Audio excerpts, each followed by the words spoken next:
माननीय नामदार आठवले साहेब यांच्या दशकपूर्ती सोहळ्याच्या सत्कार समारंभाच्या निमित्तानं आपल्यामध्ये उपस्थित आपल्या भूषण महाराष्ट्राचं एक देशामध्ये अत्यंत कर्णधारपणे नेतृत्व करणारे आदरणीय आठवले साहेब, आदरणीय आमदार साहेब, बोलण्यामध्ये मान्यवर मी त्यांची माफी मागतो मान्यवरांची। या ठिकाणी आदरणीय विचारपीठ मोठ्या संख्येनं या ठिकाणी उपस्थित रिपाई, भाजपा, त्याचप्रमाणे राष्ट्रवादी काँग्रेस, अजित पवार गट व तसेच शिवसेना शिंदे गटाची सर्व नेते मंडळी, कार्यकर्ते मंडळी, बंधू आणि भगिनींनो, या ठिकाणी आठवले साहेबांच्या समन्वयानं खरं तर मी आठवले साहेबाला फार जवळून पाहिलं। कधी काळी आज जरी नितीन भाऊ आठवले साहेबांचं आपल्याला 10 वर्षाचं मंत्रिपद दिसत असेल, परंतु त्याच्या पाठीमागे ज्यावेळेस समाजामध्ये काम करत असताना, मागासवर्गीय समाजामध्ये काम करत असताना त्या कार्यकर्त्याला मोठं होण्यासाठी, त्या कार्यकर्त्याला इथपर्यंत पोहोचण्यासाठी फार मोठ्या कष्टा खाव्या लागतात। रामदास आठवले साहेबांच्या बाबतीमध्ये या ठिकाणी सांगायचं झालं तर जेव्हा रामदास आठवले साहेब असतील, सगळी मंडळी असतील आणि आम्ही कधी जर मुंबईला गेलो तर त्या ठिकाणी ज्या वेळेस आमदार निवासाच्या बाजूला आठवले साहेब उभं राहायचे, त्या त्यांचे कार्यकर्ते सगळी मंडळी आम्ही दुरून त्याच्या बाजूला जायचं।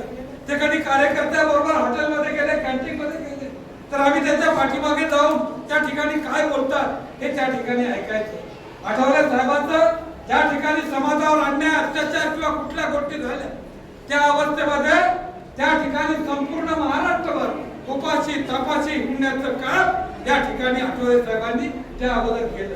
खरं तर आपण पाहिलं तर कांतरच्या काळामध्ये या ठिकाणी रामदास आठवले साहेब असतील, नामदारजी ढसाळ साहेब असतील, या ठिकाणी अनेक मंडळी, आपल्या नांदेडचे प्रधान असतील, घरावर कृषी पत्र ठेवून कुठं घर आहे कुठं दार आहे त्याचा पत्ता न करता या ठिकाणी समाजासाठी, लोकांसाठी झटण्याचं काम या ठिकाणी आठवले साहेबांनी केलं। आणि त्याच्यानंतर आपण जर परिस्थिती पाहिली तर त्यानंतर या ठिकाणी आठवले साहेब तेव्हा सत्तेमध्ये या ठिकाणी राष्ट्रवादीच्या माध्यमातून या राज्याचे सामाजिक न्याय मंत्री या नात्यानं या ठिकाणी मंत्री झाले। मंत्री झाल्याच्या नंतर सुद्धा या माणसाचं वागणं बोलणं, त्याच्या अगोदर खासदार झाले, युतीमधून या ठिकाणी खासदार झाले, मग बाळासाहेब आंबेडकर असतील, आठवले साहेब असतील, गवाई साहेब असतील आणि त्याच्यानं अजित आपले जोगेंद्र कवाडे सर असतील, ही सगळी मंडळी त्या ठिकाणी खासदार सुद्धा झाले। खासदार झाल्याच्या नंतर साहेब पुन्हा महाराष्ट्र राज्यामध्ये सामाजिक न्याय मंत्री म्हणून काम केलं। सामाजिक न्याय मंत्री म्हणून काम करत असताना साहेबाला कोणाची मर्जी तुटत नाही, साहेबांचा स्वभाव जरी घाक असेल, साहेबांनी पॅन्थरमध्ये काम जरी केलेलं असेल तरी पण अशा अवस्थेमध्ये साहेबांची जी परिस्थिती त्या ठिकाणी बोलण्याची पद्धत आहे, कार्यकर्ते असे येता प्रत्येकाची मनच न तोडता येत असताना ज्या ठिकाणी बोलावलं 6 वाजता त्या ठिकाणी रात्री 2 वाजता साहेब पोहोचले।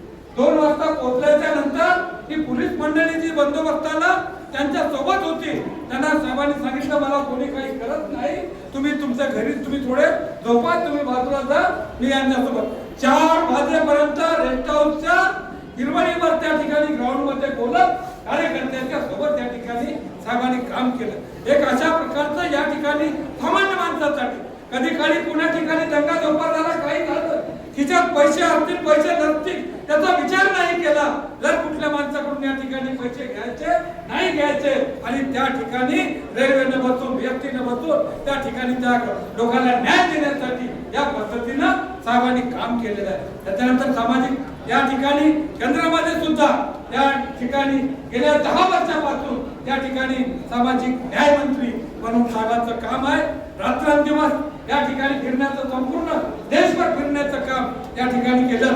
आता महेंद्र भाऊ मानकर यांनी सांगितलं, खरं तर आमच्या बौद्ध समाजाचा दृष्टिकोन भारतीय जनता पक्षाच्या वतीनं या ठिकाणी थोडासा विरोधाभासाचा का विरोधाचा आहे, पण आपण कामाच्या बाबतीमध्ये तुलनात्मक दृष्ट्या जर या ठिकाणी आपण आदरणीय प्राध्यापक अनिल कालवाडे सर आपण जर या ठिकाणी विचार केला, खरं तर या ठिकाणी इंदू मिलच्या जागेसाठी अनंतराज साहेबांनी आवाज जरी उठवला असेल असेल तर त्या ठिकाणी साहेबही त्याच्यामध्ये होते आणि त्याच्यानंतर त्या हिंदू मिलच्या जागेसाठी जे काही प्रयत्न केले त्यांनी सगळं काम पूर्णत्वाला या दशकपूर्ती त्यांच्या दशवर्षाचा पूर्तीचा सोहळा साजरा करत असताना या राज्याचे मुख्यमंत्री आदरणीय देवेंद्र फडणवीस साहेबांनी या ठिकाणी सांगितलं की त्या ठिकाणी हिंदू मिलच्या जागेचा एक पुतळ्याचं काम बाकी आहे आणि ते हिंदू मिलच्या जागेमुळे फार चांगल्या पद्धतीचं हे या ठिकाणी साहेबांच्या प्रयत्नातून भाजपच्या वतीने होत आहे, युतीच्या वतीने होत आहे असं म्हटलं तर या ठिकाणी वावगं ठरणार नाही. त्याच्यानंतर ज्या ठिकाणी डॉक्टर बाबासाहेब आंबेडकर लंडनला शिकले, लंडनला ज्या घरामध्ये राहिलं त्या घरामध्ये ते घर घेण्याच्या दृष्टिकोनातून आपण जर परिस्थिती पाहिली तर ते घर घेण्याच्या वेळेस प्रश्न उपस्थित झाला काँग्रेसच्या कालखंडामध्ये. त्यावेळेस बाहेर देशामध्ये अशा पद्धतीची प्रॉपर्टी विकत घेता येणार नाही अशा पद्धतीचं त्या नोटशीटवर लिहिलं. परंतु आठवले साहेबांनी त्यामध्ये सहभाग घेऊन पुन्हा ते कुटुंब करायला लावलं आणि डॉक्टर बाबासाहेब आंबेडकर ज्या लंडनला शिकले, ज्या घरामध्ये वास्तव्य केलं, त्या ठिकाणी लंडनमध्ये एक चांगल्या पद्धतीचं स्मारक उभं करण्याचं काम या ठिकाणी आठवले साहेबांच्या नेतृत्वामध्ये महायुतीच्या सरकारने केलं. याही पुढे जाऊन त्या डॉक्टर बाबासाहेब आंबेडकरांचा महूला जन्म झाला, त्या महू गावामध्ये एक चांगल्या पद्धतीचं देखणं स्मारक निर्माण करण्याचं काम सुद्धा आठवले साहेबांच्या नेतृत्वामध्ये आदरणीय मोदी साहेबांच्या माध्यमातून महायुतीच्या माध्यमातून या ठिकाणी झालं असं हे नम्रपणानं तुम्हाला कुठेही या ठिकाणी पाहायला मिळेल. आपण सुज्ञ आणि वाचक मंडळी आहात आणि म्हणून भविष्याच्या कालखंडामध्ये अधिक न बोलता साहेब नितीन भाऊंनी तुम्हाला सांगितलं की या ठिकाणी आमच्या उमरखेडचा त्यांनी कविता सुद्धा इतकी सुंदर केली आमच्याकडे पहा म्हणून. कारण साहेब हा आदिवासी बहुल, बंजारा बहुल, मागासवर्गीय बहुल, एसटी बहुल हा मतदारसंघ आहे. म्हणून तर हा मतदारसंघ राखीव झाला आणि म्हणून या मतदारसंघाकडे तेवढ्या मोठ्या प्रमाणात या ठिकाणी इतरही मंडळी आहे. मराठा समाज सुद्धा मोठ्या प्रमाणात आहे. पण अगदी सगळी मंडळी गुण्यागोविंदानं आज या सत्कारासाठी पहिल्यांदा सरकारामध्ये सर्व पक्षाचे लोक जे जे आपल्या युतीमध्ये आहे त्याची सर्व नेते मंडळी, कार्यकर्ते मंडळी या ठिकाणी उपस्थित आहे. आमची या माध्यमातून विनंती आहे साहेब, मानकर साहेब तुम्हाला सुद्धा तुमचं लक्ष आहे, तुम्ही या ठिकाणी हे करता. साहेब एक आपल्या महाराष्ट्रातलं गाव म्हणून, एक मागासलेला भाग म्हणून आम्ही विदर्भाच्या या ठिकाणी कडेला एका कोणत्यामध्ये राहतो. आमच्या आमदार साहेबांचे सुद्धा त्याच पद्धतीचे प्रयत्न आहेत. दिल्लीला नितीन भाऊने आमदार साहेब तुम्हाला दिल्लीला भेटलेले फोटो आम्ही व्हॉट्सअपवर या ठिकाणी पाहिले. आमची विनंती आहे साहेब की या ठिकाणी आपल्या सामाजिक न्याय विभागाच्या माध्यमातून उद्योग उभारण्याच्या सोबतच ज्या पद्धतीने या ठिकाणी महेंद्र भाऊने दिग्रसमध्ये सुतगिरणी रोजगाराच्या दृष्टिकोनातून उभारली. आमचे बसलेले आमचे पाहुणे आदरणीय प्रकाश गायकवाड साहेब मला पुढे दिसतात.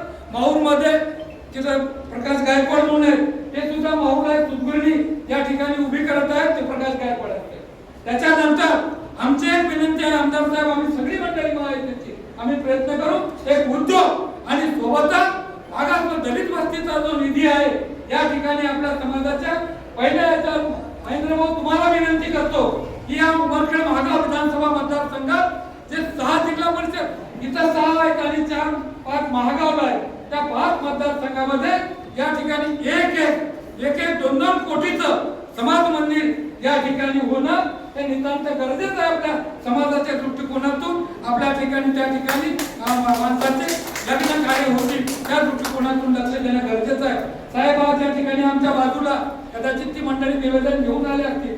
मागे इथं अनिल गालवाटे सर तिथले अध्यक्ष असतात, आपल्या बुद्धविहाराचे अध्यक्ष असताना आपण त्या बुद्धविहारामध्ये आले होते. तिथं 2 कोटी रुपये आपण देण्याचं मान्य केलं, मंजूर सुद्धा केले, परंतु काही कारणानं या ठिकाणी ते झालं नाही. याच पद्धतीचं साहेब आमची विनंती आहे की या ठिकाणी एक इथल्या समाजाच्या वतीने एक धम्म परिषद भरते, त्यांनी स्वतः जागा विकत घेतली, एक त्या ठिकाणी चांगलं स्मारक होण्याच्या दृष्टिकोनातून गुंतवडा या ठिकाणी मार्केट या ठिकाणी आपण मदत करावी.